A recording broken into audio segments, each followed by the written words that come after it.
If you've got a big sharing bag of something and you're sitting on the sofa and you're watching a movie, you're not really registering that you're eating at the same time, because you're probably focused on the movie.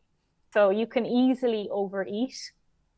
So when you're thinking about making a change when it comes to your food, realistically, you should be thinking, okay, is this something that I can sustain long term? Am I going to be able to sustain this change? There's a thing called the bliss point with food as well, which these food companies use, which is the perfect mix of sugar and fat that's really addictive actually, and that can be, as addictive as cocaine apparently.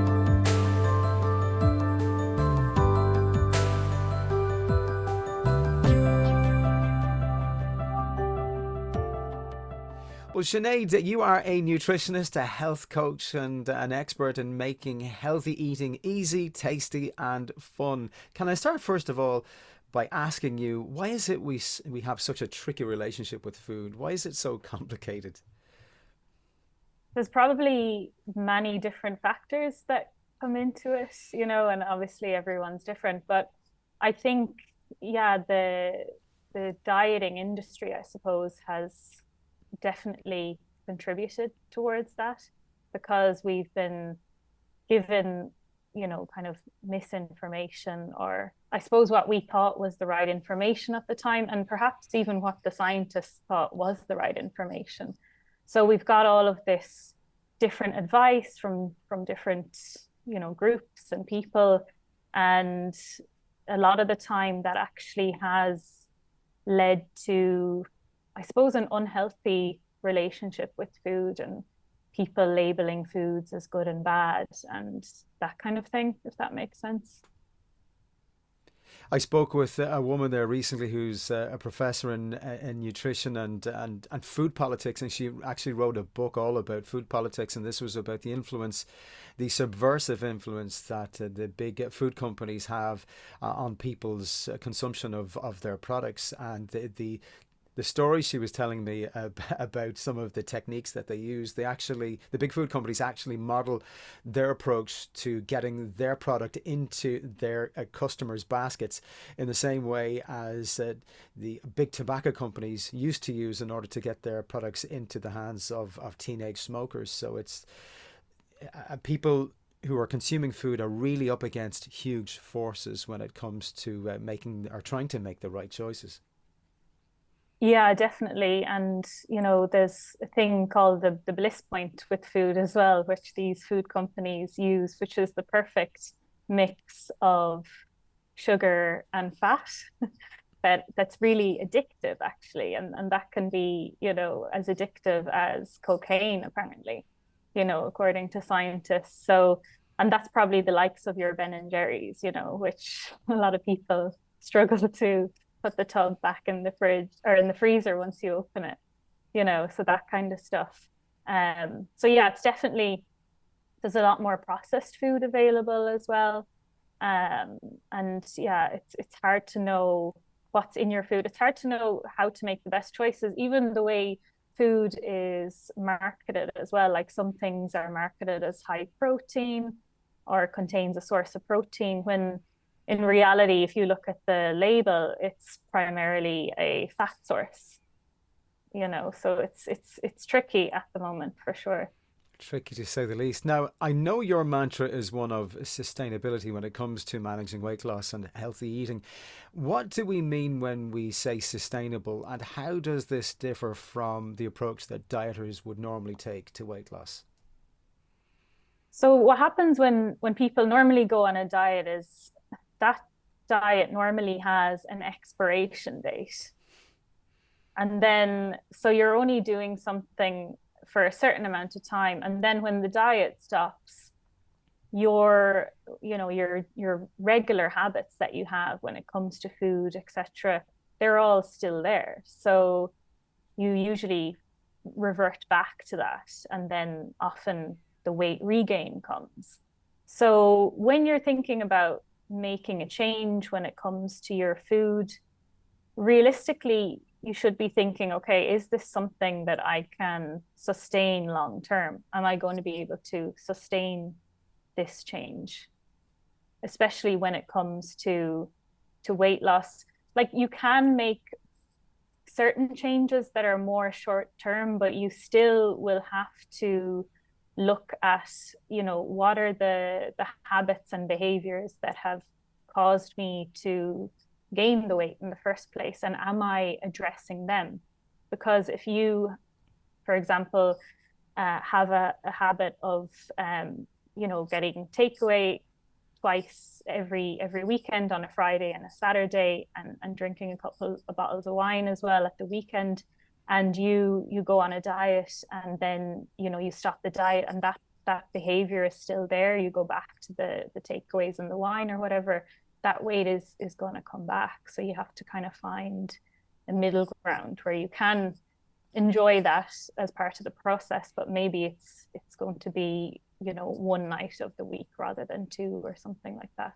That makes sense. Well, it's interesting you mentioned behavior there, and looking at people's behavior in tandem with what they're consuming. The behavioral approach is more of a recent introduction into this whole weight management subject. And how important is it to look at behaviors in tandem with what you're eating?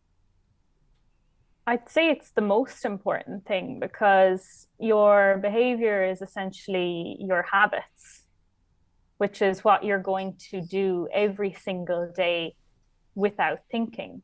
And we all have habits, it's like brushing your teeth. When you develop a good habit, you don't need willpower or motivation to get up in the morning and brush your teeth. You just do it. So when it comes to food as well, it's important that you create new and better habits and change your current habits, because otherwise, if your goal is to lose weight or just to eat healthier, if you don't address the habit side of things, like it's not going to be sustainable, and therefore your results won't be sustainable either. And so then when it comes to behavior change, how important is mindfulness as far as our habits are concerned? Do we literally have to track our behaviors as well as tracking the food that we eat? Well, definitely you have to become aware of your behaviors, because, and this is quite funny actually, because a lot of the people that I work with mainly women. A lot of the women I work with initially, when they start to become aware of their behaviors, they never even realized some of the things that they were doing until they actually started becoming aware. When it comes to tracking your food, you don't necessarily have to track your food. So this will come down to the person, the individual. Some people have maybe an unhealthy relationship with food, and tracking their food could be a trigger for that. They could get too bogged down with the numbers in terms of like their protein or their calories, etc. And for some people, they're allergic to tracking their food, So, there's no point in trying to do something if you don't feel like you can confidently implement it as a habit, even if it's kind of temporary. So I have worked with women who they haven't tracked their food, but they would have an idea of what they're eating, and we would go from there. Or a photo food diary works really well with some of the clients I work with. So they send me photos of their meals at the end of the day, and we work from that. But there are benefits to tracking your food, because it makes you aware of what's in your food and portion size. And it also allows you to have more flexibility as well. But also with the tracking apps that are out there at the moment, a lot of the information on them is actually really inaccurate. So you'll often find, like, if you search for something on, we'll say the most popular one, MyFitnessPal, like if you search for the nutritional information for an item, let's say 30 grams of porridge oats or something, you might get 10 different results, because it's a database and anyone can upload stuff on there. So that's obviously very kind of hindering for people. And often people will use these tracking apps to track their food, and they have no idea of the nutritional values of the food. How would they, unless they've studied nutrition, of course. And then they won't get the results because they think they're eating very little because the information is inaccurate on the app. And So then they give up essentially. so people don't need to necessarily calorie count per se. It comes down to a more common sense approach whereby they look at the foods that they are consuming, or if they employ somebody, a coach like yourself, it's more of a visual inspection as to the content and the range of foods that they're eating, and also the proportion sizes. Yeah, that all comes into it. Some of the women I work with would track their foods, but at the same time, like I obviously give my clients the nutritional values of most foods, so they're not relying on an app for that, if that makes sense. So they're not getting inaccurate information. So it's about re-educating people on what the actual nutritional content in the food is. And yeah, it is beneficial to track your food for a period of time, as long as I'd say you're working with a coach. Because if you're just using MyFitnessPal itself, that information is not going to be accurate all of the time. So you're probably just getting more confused in the long run.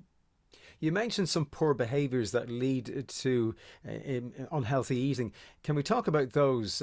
I heard you say before that you're not a fan of sitting on the sofa eating because that can lead to mindless eating, and you're not even aware of what you're consuming. You can get your a whole way through a box of Pringles in no time without even realizing it. I know you're a fan of sitting and eating at the table. Can you tell us about these behaviors that lead to healthier eating choices? Yeah, so again, it just comes back to being aware that you are actually eating, because if you're not sitting at the table, if you're sitting on the sofa, and again, this is more dependent on the person. There might be some people who would be able to, take, we'll say, a portion of popcorn and go and sit on the sofa and they have their portion. But if you've got a big sharing bag of something and you're sitting on the sofa and you're watching a movie, you're not really registering that you're eating at the same time, because you're probably focused on the movie, so you can easily overeat that way. So if that was, something that you were struggling with, kind of mindless eating, then, and a lot of the women I work with actually would often say that when they're making the dinner, this is when a lot of the mindless eating happens actually. So they're snacking on bits of food while they're cooking the dinner, or they'll clear the kids, they'll eat the rest of the kids' dinner that was left over without even realizing it, rather than putting it in the bin. But they'll do that without realizing it. And it's only when they start to become aware that they realize that they're doing these things. So yeah, definitely sitting down at a table, like without distractions, is probably the best way to ensure that you don't eat mindlessly. Does this mean you can't scroll on your phone when you're having your dinner either? I tend to do that a lot myself. I mean, it's more if you like, probably you're not going to feel as satisfied from your meal though, because if your focus is elsewhere, do you know what I mean? And if you have a habit of eating fast as well, then that also comes into it. So if you have a habit of eating fast and you're distracted, you're not going to be able to focus on slowing down. And it takes about 20 minutes for us to feel full, for that signal to get sent between the brain and the stomach. So, if you're finishing your meal within 20 minutes, like, you could end up overeating as well. So yeah, it's You must have seen me eating because I eat fast as well. I'm breaking all the rules. Can I ask you, in relation to people's eating habits again, a lot of people are super disciplined for lunch and basically during the daytime. They eat salads and soups and all the rest, and they're brilliant. So they've gone the whole day from breakfast all the way through to tea time, and they've been terrific when it comes to their healthy eating choices. When they get home, the shoes come off, the tracksuit comes on, and they're on the sofa, and then the diet and the healthy eating goes out the window. What's happening here exactly? Yeah, often in my experience or from the women that I work with, it can be often kind of a habit. Or also it could be also stress. So a lot of people feel like, when they come home, they're just kind of like, now it's time to relax. It's time to have a little reward for getting through the day. So and that reward often comes in the form of food. So it could be a habit, but it also could be stress. So if in general you have a lot of stresses in your life, and your stress hormone is high, cortisol, then that does drive, cravings, and it just drives that kind of urge to eat. So you will feel like reaching for maybe not the healthiest foods in the evening time. So it can be a mixture of stress or habit really, or craving, which is often caused by stress. So how do we combat that? In that case, is it a case then of addressing the stress rather than and then the unhealthy eating in the evening will then sort itself out? Yeah, it could be. It just depends on what's driving it for the person. So if it could be just a habit someone has and they're not stressed at all. So then like that's something I would work on with someone through behavioral change coaching. And then if it's stress, obviously you can't get rid of your stressors, because often the women I work with will say it's work, it's the kids, you're not going to be getting rid of those things out of your life, but it's more about, okay, how can we manage these better? Because food is a coping mechanism. Sometimes when we're happy, when we're sad, when we're stressed, and it's okay to do that sometimes, but it's when we do it all the time. And if it's your only coping mechanism, then it's going to lead to probably weight gain or, possibly other health issues as well. So it's about finding other coping mechanisms to help you actually just deal with stress in general rather than letting it build up, if that makes sense. How much of your holistic approach to helping your clients involves exercise, for example? Yeah, I work with exercise is a part of it with everyone, but we look at it from I suppose a personalized approach. So, whatever the person feels they can create a new habit with, whether they see themselves, walking 3 or 4 times a week, consistently for many years to come, or whether they see themselves, joining a gym and doing some strength training there as well. I'd always recommend strength training, especially for women, because it's so important in terms of even just, your bones and preventing osteoporosis.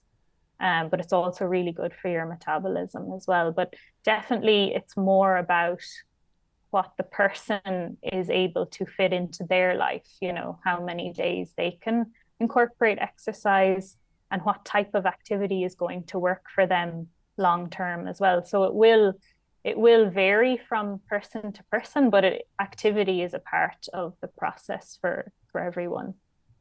Again, we keep talking about this term of sustainability and sustainable transformation and change over the longer term. Does that mean then using the term diet and all the associative connotations of that word, the short termism of that word, does that mean using the term diet is not advised any longer? Or certainly you don't use the term diet? Yeah, well, I guess the word diet is associated with these things that you hear about, like the paleo diet or the keto diet, the cabbage soup diet, whereas my understanding of that term is just your nutrition intake. You know, when we say what's your diet like, it's, you know, that's what it really means, is your nutritional intake of food. But yeah, I mean, if you go on a diet, you know, and so, you know, it's normally associated with something being more short term. Whereas, you know, you probably heard the phrase, it's not a diet, it's a lifestyle. You should be looking at making changes that are more sustainable long term, definitely. And how do you judge or grade progress then in your clients then over the longer term? So we use different measurements. So like we would measure weight, obviously, but also body measurements. So like chest, waist, hip measurements, that kind of thing. Um, Also, I have, when I'm working with someone, they will fill in a review form every single week as well, and that will measure where they're at as well when it comes to their mindset and different things. And just how they're feeling in their clothes as well. We do photos as well, different things like that. But you cannot rely on the scale alone.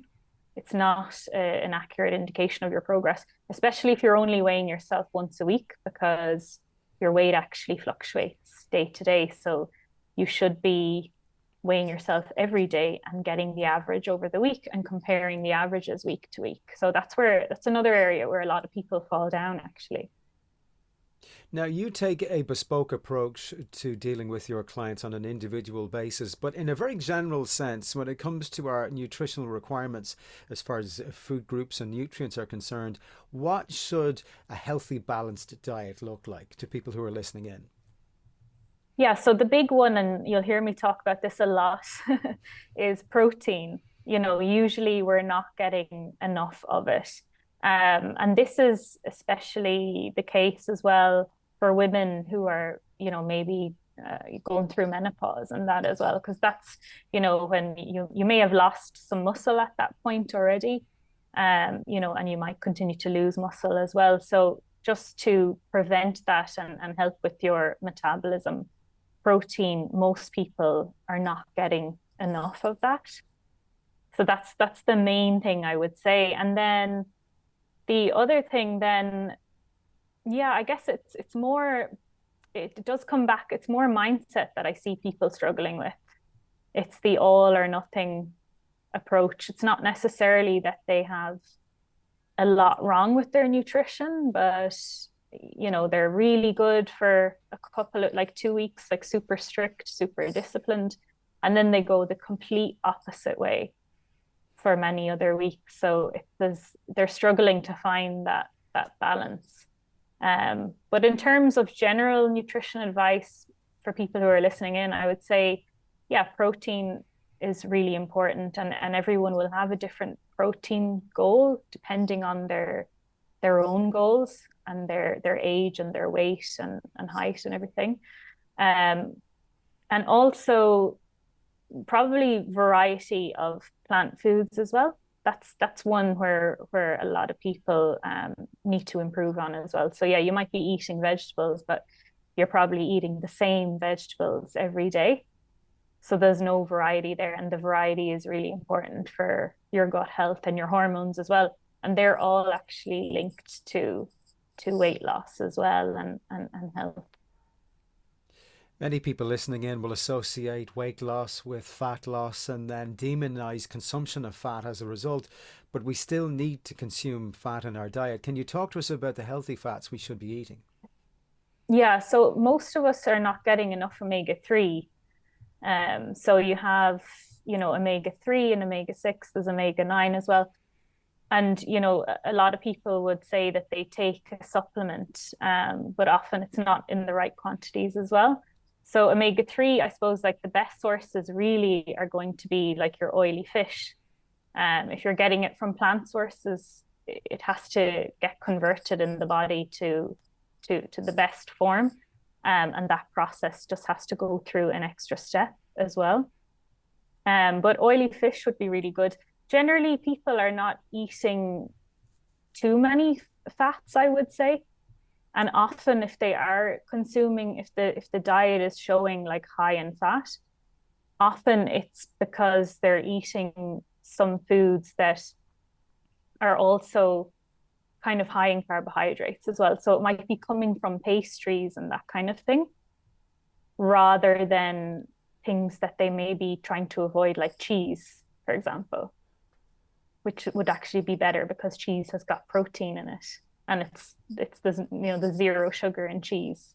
Yes, it does have fat, but it's okay to have a certain amount of fat. And usually when people do have too much fats, again, it's coming from these other types of foods that we probably need to look at rather than avoiding, the cheeses and that kind of stuff, if that makes sense. But yeah, healthy fats would be like your nuts, oily fish as well, seeds, avocado is great as well, chickpeas even, and that kind of thing. They're all good sources. Okay, so for many people listening in now, it's the start of the new year, and it's always the time of the year when people elected to make changes and adopt new habits in their lives. And one of those will invariably be a weight management or weight loss program. What are the do's and don'ts then for people who are listening in, and what should they be doing and what should they not be doing? And I suppose your experience will be based on looking at people who have made mistakes in the past.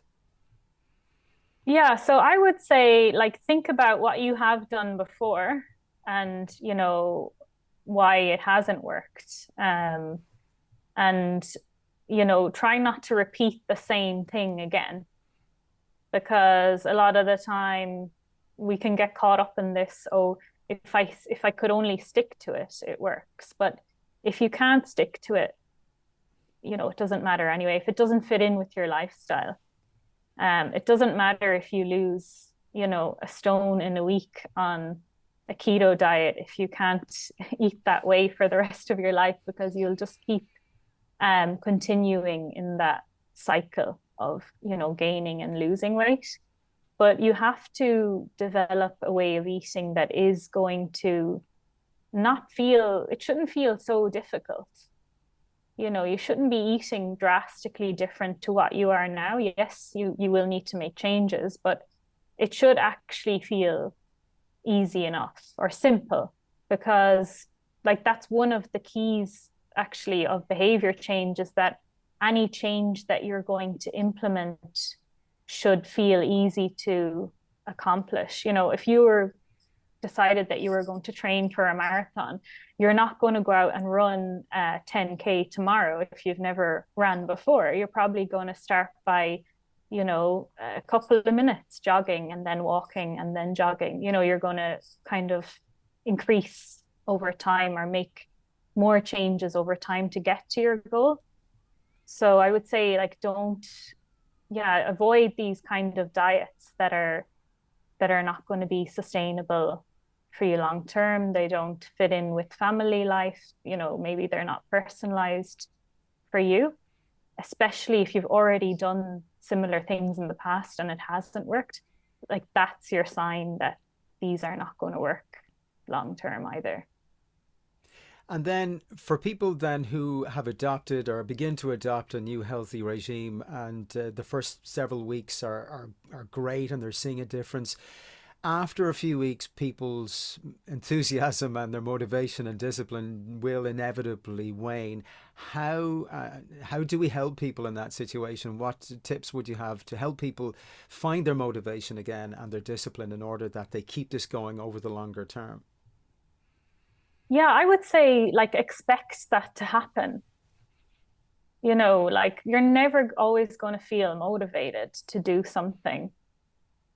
But I suppose a good way, it depends in what context you're talking about. For example, if you are creating the habit, this will be actually easier because, when the habit is created, you won't feel um you won't feel like you need motivation. It just, it's like if you're somebody who goes to the gym, or you're somebody who walks every day, you almost feel strange if you don't do it because it's become such a habit for you. But if when it comes to making changes to your nutrition and that, yeah, your discipline, your motivation, it is going to wane at different points. But I would say, yeah, just expect that to happen, that you're not always going to feel like doing something. Um, and you just have to make the decision to do it anyway. And maybe thinking back to the reason why you're doing it. There's a really good phrase,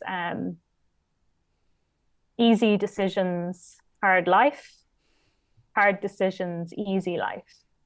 And that's really true, because if we always take the easy route out, yes, it might be easy now, to skip your walk or to just not cook the dinner to get that takeaway. But if that's consistently the choices you make over a long period of time, then later on in life, like, you might have to deal with some difficult things if it's affecting your health.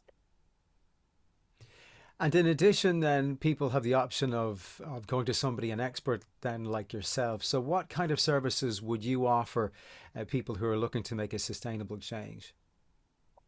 Yeah, so I found that, like, some people definitely need the handheld approach, and they really need somebody to be there with them every single step of the way.